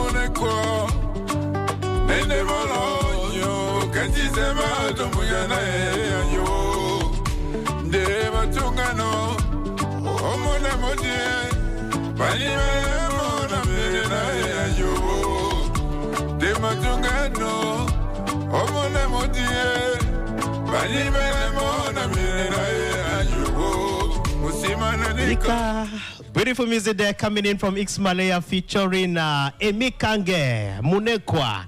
And of course, it's another way to say welcome to you. Good afternoon, Grazia Ongene. Bon après-midi, Grazia. Hello, Grazia. Yes, everyone, I'm getting you. All right, tell us how is the Bepanda Army Sports Soccer Theatre this afternoon in prelude to the game, because the game has just started. PT Union Sportive of Douala against Dynamo of Douala. We are presently at the Bepanda Reunification Stadium for the match opposing Union Sportive of Douala, opposing Dynamo Football Club of Douala. At 10 minutes of the game, two players collided and leading to them to the ground. He needed a medical assistance. He made a halt of the game. At 15 minutes of the game, a goal from Jean-Paul Komo Achangana of Dynamo Football Club of Douala, opposing Union Sportive of Douala. You can see the crowd is jubilating because of that one goal. And right up now, it is Union Sportive of Douala 0, Dynamo Football Club of Douala 1. Very important, Grazie Ongene. Before that game, before the start of this particular game, the second game of the day, Union against Dynamo, we had Astor of Douala that humiliated Bambutos of Buda by 2-0 in the same soccer arena. Tell us, how is the fanfare? I got information that the president of the Cameroon Football Federation, Fekafut, Samuel Etofis, is present in the stadium to assist the two teams, the sister side, Union and Dynamo of Douala this afternoon. Please, I'm not getting you, Harry Wana. I got to information that the president of Fekafut, Samuel Etofis, is present to galvanize the two teams, that is Union Sportive of Douala and Dynamo of Douala, as far as the game of today is concerned. Before the game between Union Sport of Douala and Dynamo Football Club, there was Astro of Douala and Bambutos FC. Astro won 1-0 for Bam 2-0. It was a leading game of Astro of Douala opposing Bambutos FC of Mbuda. Very important, Grazia. We leave you to catch up your breath while taking down your pen, taking down notes. We shall come back to you in the course of this edition of the program to get another minute to see if at all the tally has increased or it has been leveled at this point in time. Thank you much. See you later. All right. Audace Sport Magazine. Audace Sport Magazine. Audace Sport Magazine, le grand magazine des sports sur Radio Audace. Les lives commentés des matchs, les interviews d'avant et après match, des joueurs, entraîneurs, dirigeants et supporters du football. Passez en revue l'actualité de tous les sports. Les documentaires de choc. Des débats explosifs avec des invités de marque sur Audace Sport Magazine tous les dimanches de 15h à 18h sur 106.8 FM. Audace Sport Magazine, le baromètre de l'actualité sportive tous les dimanches de 15h à 18h. Audace Sport Magazine, le baromètre du sport, de tout le sport du Cameroun. And of course, just to remind you, ladies and gentlemen, that the game PT Union Sportive of Douala against Dynamo of Douala. Dynamo of Douala is coming into this clash of today with 27 points. They are ranked second on the table, while Union Sportive of Douala is ranked on the 6th position with 24 points. It is a clash between Yves Clement Aroga and Sango Emmanuel Dubebosu. Now, remember that in the course of this program, we shall be meeting our reporter, Grazia Ongene, who is at the Reunification Stadium this afternoon to be giving us minute by minute information as far as the game of today is concerned. And of course, let's change the cue this time around to talk about how you and I can better develop football in Cameroon. In the face of all the brouhaha, and of course, I'm being joined in the studio by Mr. Alfred Ta. Good afternoon, Alfred. Good afternoon, sir. Nice to have me on your program today. Very important. With you, we are going to be talking at length about how we can, as sons and daughters of this great nation, help beef up soccer in Cameroon. You are an international referee based in Austria. Tell us, within this week, you have been able to get information about all the stories animating soccer in Cameroon, from the non-extension of the mandate of Coach Rigobert Song at the helm of the national team of Cameroon. Now, we understand that there is a tug of war between Fekafut and the Minister of Sport and Physical Education, the President of the Republic, on his traditional 10th February message to the youth of Cameroon, frowned at the performance of the Lions or Indomitable Lions of Cameroon at the just ended AUCUN in Côte d'Ivoire. Now, the dismissal of a coach or the non-extension of the mandate of a head trainer of the national team of Cameroon, we are expected to have a new trainer in the month of March, which of course in the few weeks from now. Tell us, how did you receive this news? Yes, it's not a surprise. I was in Cameroon during the African Nations Cup that just ended with the negative effect of Cameroon being eliminated by Nigeria. So we have a lot of problems facing Cameroon football at the moment. First of all, we need to identify those problems. We sort them out. We have to create a constructive ideas on how to create a good national team for Cameroon. And most of these things that we have facing Cameroon football there are things that we all know as Cameroonians. You know, we have favoritism, corruption, personal interests. You know, those are the main factors that are affecting sports in Cameroon in all different categories that we all know. And most importantly, there's a saying that goes: if you don't like something, you have to change your attitude against it. If you can't change it, then you have to change your attitude against negative things that happen in the society. First of all, in order to create a good national team for Cameroon, we need the impact of effective leadership on team performance to provide a winning mindset. You know, we have learning from failure is a crucial aspect of teamwork. You see, before I was one of the advocates that we should have a Cameroonian-born trainer for our national team.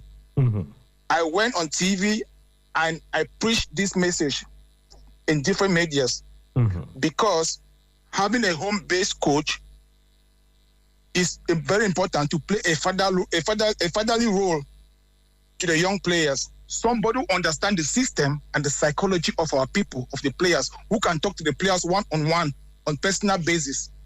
These players who are hungry to show their performances. We need somebody who can speak their language. Somebody who is a born Cameroonian, who has been a professional, who understands the system. But what we have in Cameroon is the factors I just named above. All this, the corruption system we have in football, the favoritism and personal interests are those factors that are immensely destroying our football system in Cameroon. We shouldn't forget that all small African nations has gone further. There's the gap between the big teams and the small teams have been drastically reduced because we saw how we were struggling with countries like Gambia. Where is Gambia? Where is Kenya? Where were those countries when we speak of Cameroon football? But look at where we belong today. We have come to that low level of football in Cameroon, which is a disgrace. Our problem is leadership. We need to accept the role of constructive criticism in order to develop a team. It helps to promote continuous learning and growth within the team. It develops a better understanding of strength.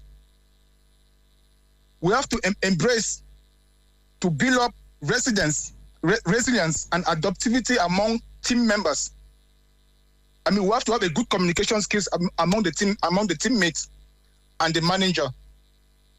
If we don't have this good leadership, we cannot go anywhere.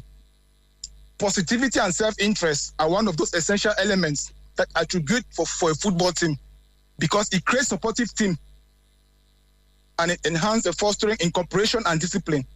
If we don't have these aspects, our football nation is not going nowhere. I am not against the dismiss or the non-renewal of Rigobert Song's contract.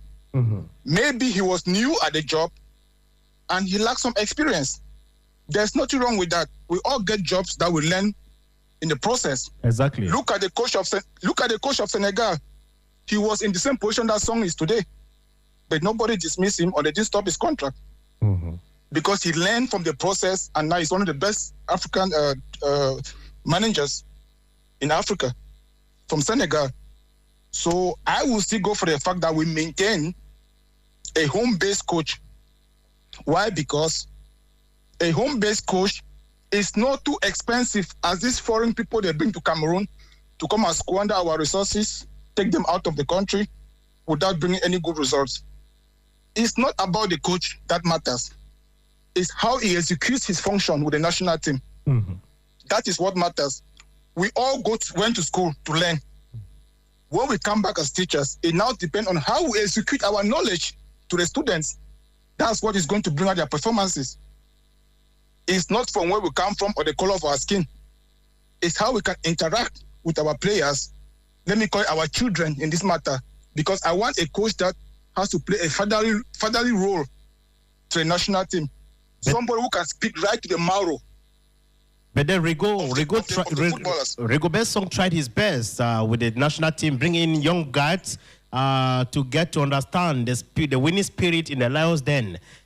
Getting to understand that his tenure and mission of a reconstruction could not run to the end, to see if at all he could do something fruitful with the team within 4 years.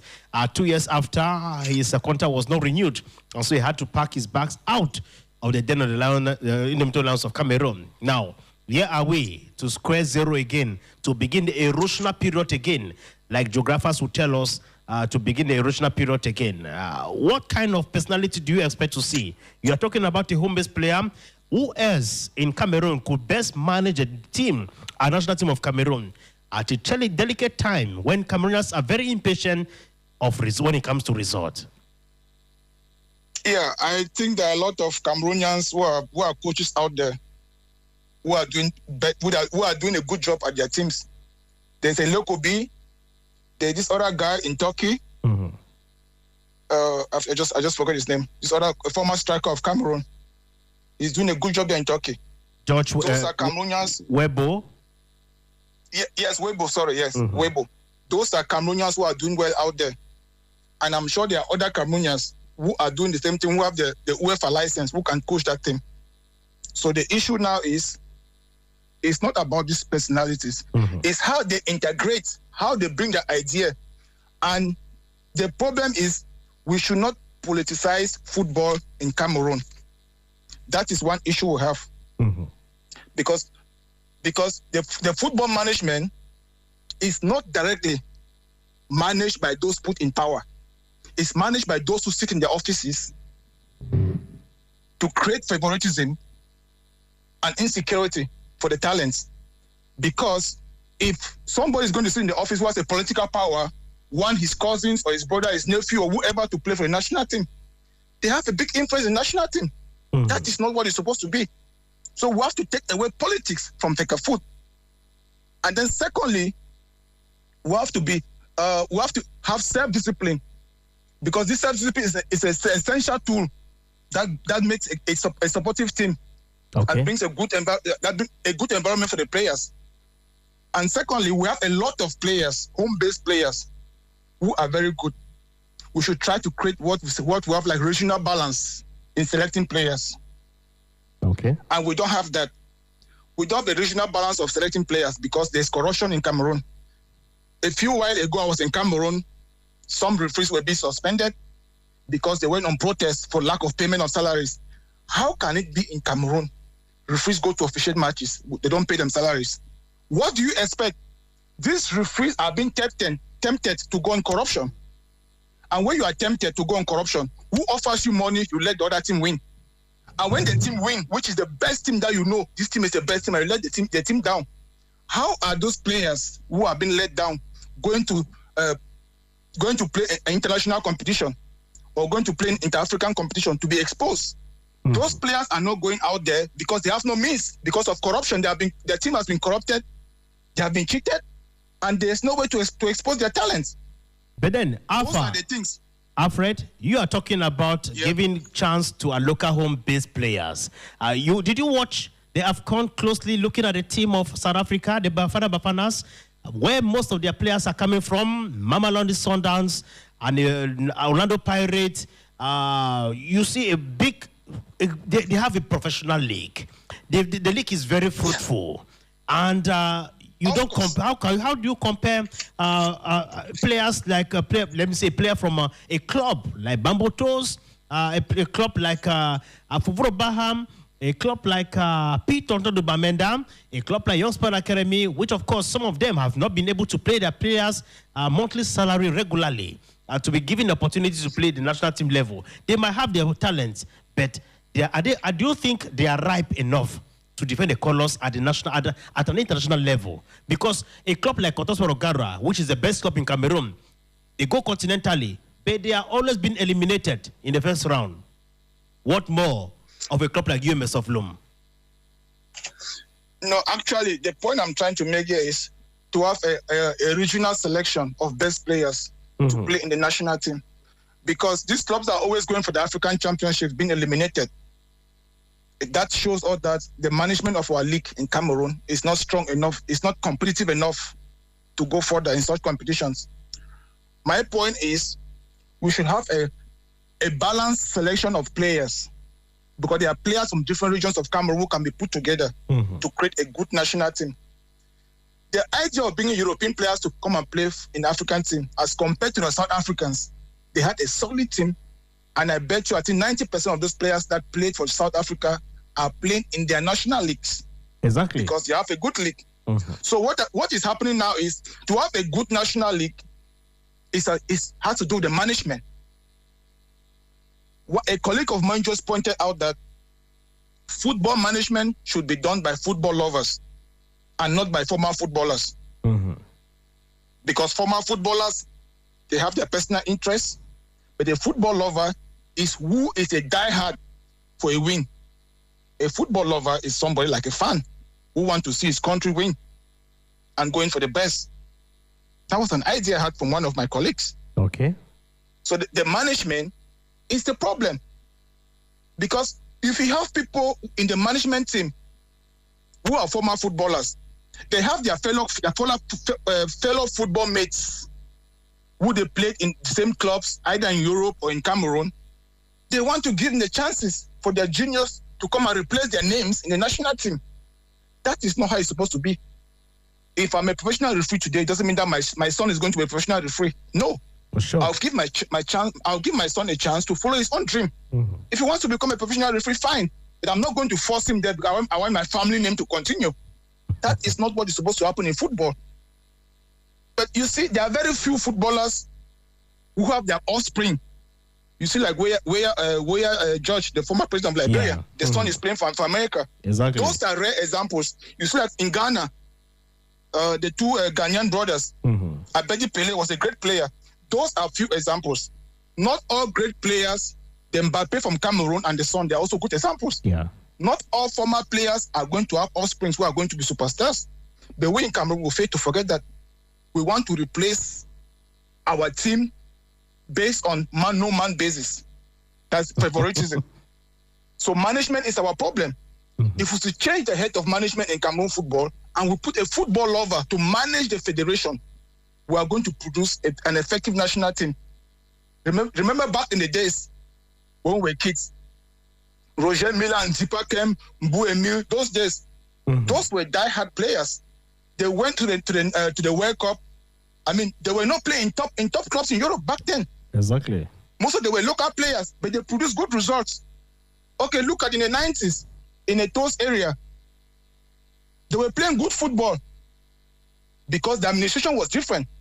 There was somebody different in the administrative head. There was somebody else was the coach. Somebody else was controlling Fecafoot. But look at now, everything has been handed to former players. This is how the menace is coming. Because we have a head of Fecafoot who is a former player. We have a coach who is a former player of the same era. So it's a cohesion of friends. They are doing it. I'm sure they are doing a lot of things for their personal interest. It's not for the interest of 30 million Cameroonians. Like a friendship That's meeting. The problem. Like on a friendship basis, we are a big national team. We are serving the public. We are serving the Republic of Cameroon. We are serving 30 million Cameroonians. We should think about these Cameroonians who are lovers of football, not on personal interest. Some changes has to be done. We have to change the head of administration and the coach. But don't quote me wrong. The coach must not necessarily be a foreign coach.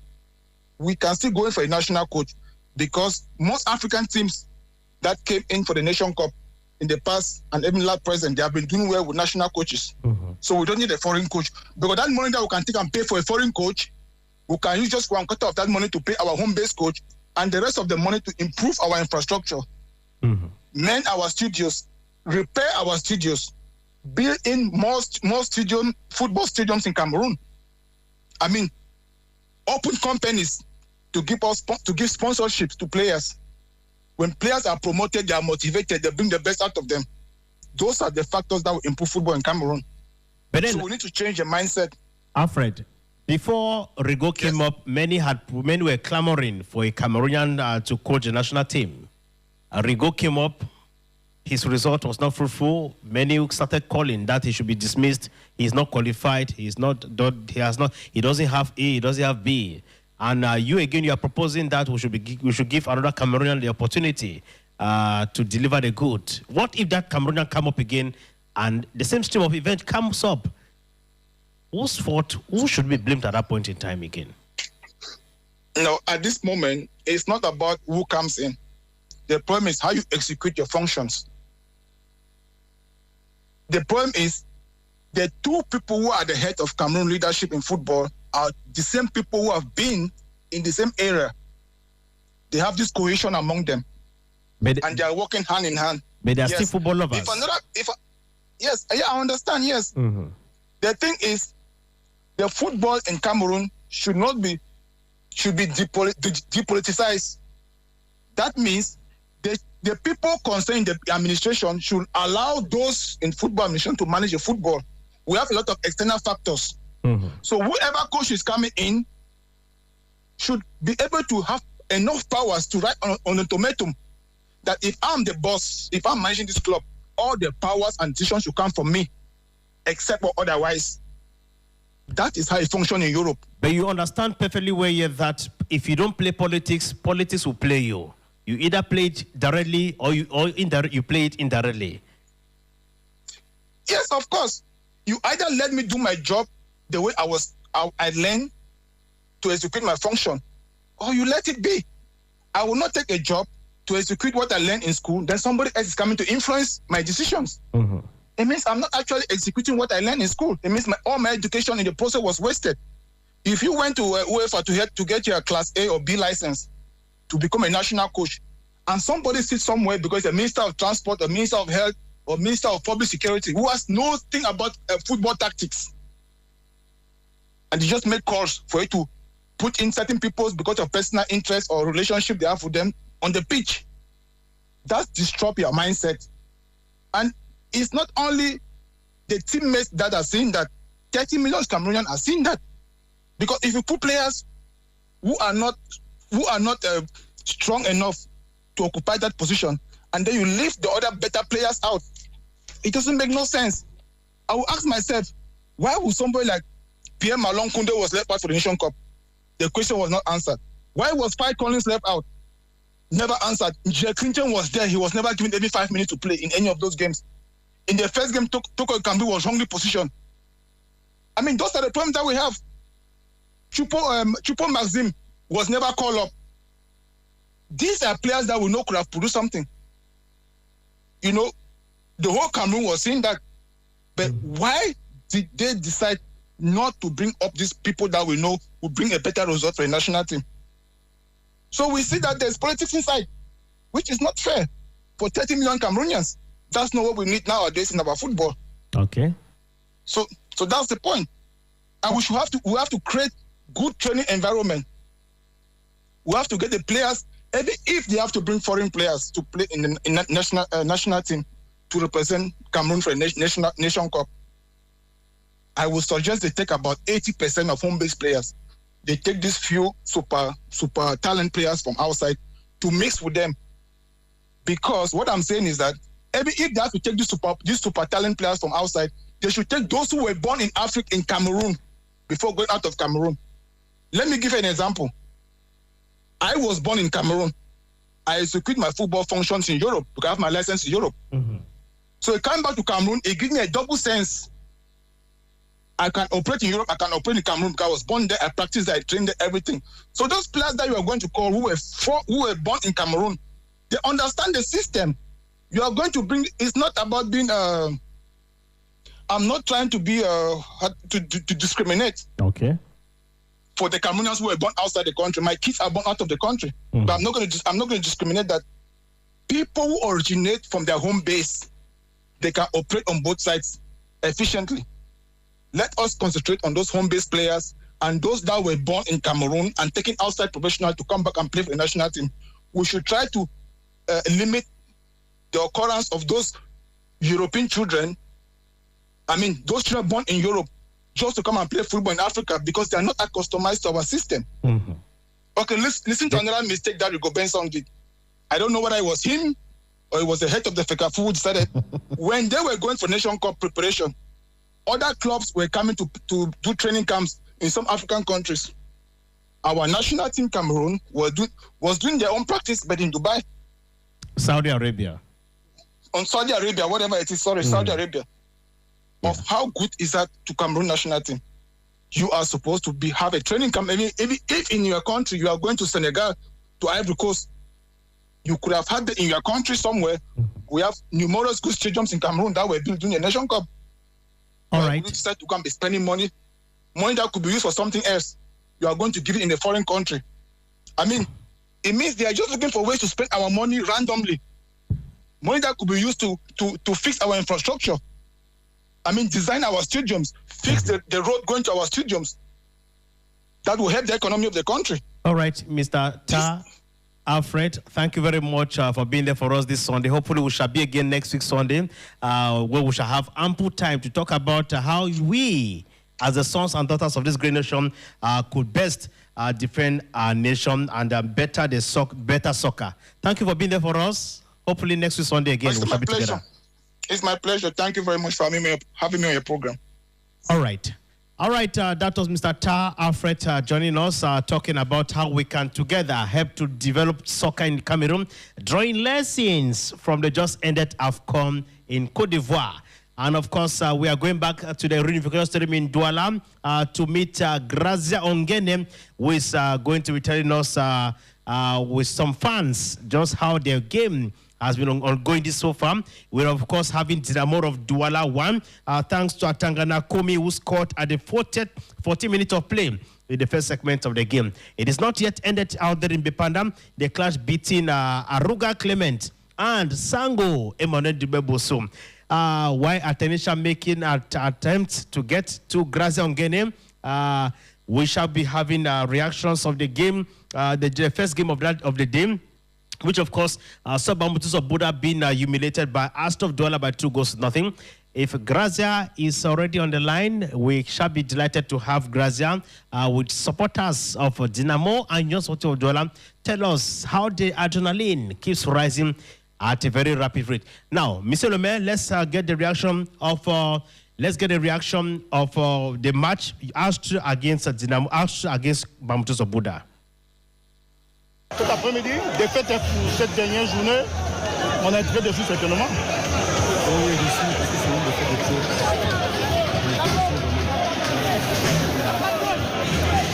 Je pense que c'est une défaite de trop pourtant parce que les enfants ont quelque chose sur le mental. Je crois qu'on avait essayé de quitter ça, mais c'est plus bien encore de septembre. Cet après-midi, défaite pour cette dernière journée. On est très déçu certainement. Oui, déçu parce que c'est une défaite de trop. All right, Grazia Ongene, bon après-midi. Welcome back to Douala. Welcome back to the stadium. Bon après-midi, Eriwana. Présentement, nous sommes à la mi-temps du match qui oppose Union Sportive de Douala et Dinamo d'un score de 1-0. Présentement, nous sommes avec un supporter, mais pas n'importe quel genre de supporter, un ancien joueur de Dinamo qui est là pour nous donner ses impressions par rapport à cette première partie. Bon après-midi, monsieur. Allô? Bon après-midi. Le match dans l'ensemble est beau et ça se passe bien. La Dinamo mène 1-0. Oui. Ça se passe bien, ça se joue. Les deux équipes sont. Le match est là. On s'observe encore. Non, la Dinamo gagne. J'étais dit que je suis un ancien joueur de la Dinamo. Je ne veux pas supporter l'Union. Je supporte Dinamo. Non, la Dinamo va remporter le match. Merci beaucoup. Pour l'instant, nous sommes à la mi-temps et nous attendons voir ce qui va se passer après les vestiaires. Comment est-ce que les joueurs de Dinamo et Union Sportive de Douala vont réagir face à ce match qui est très serré, très serré du côté de Dinamo. Nous voyons le 12 Joseph Momasso qui met beaucoup de pression. Alors nous attendons pour la deuxième mi-temps du retour des vestiaires de ces deux joueurs. Okay, Grazia Ongene, we shall come back to you probably tomorrow on Club Audace. We'll leave you to enjoy the derby, the Littoral Regional Derby, pitting Union Sportive of Douala, Nasara Gamakai, contre Bomba Job Dinamo de Douala. We shall come back to you on Club Audace tomorrow at exactly 2:30 p.m. on this same platform on Radio Audace 106.8. We are negotiating the last bit on today's edition of the program at Audace Magazine this Sunday, March 3. Happy birthday to those of you who were born on this fateful day. Yes, we are seeing this opportunity to say happy birthday to all of you. I know plenty of you were born on this fateful day, the 3rd of March. Happy birthday to those of you out there. Ladies and gentlemen, that does it on today's edition of the program, Audace Magazine. I have been Henry Wana, the anchor in Douala, thanking you all immensely for your kind and keen attention. Technically, I was assisted by Samuel Long, Monsieur Le Maire, reporter Grazie Ongene at the Bepanda Reunification Stadium. We shall come back to the score and the reaction after the game tomorrow on Club Audace as from 2:30 p.m. On behalf of the entire team on duty, ladies and gentlemen, we say thanks for being there for us. Inshallah, tomorrow is another day. God bless Cameroon. Goodbye.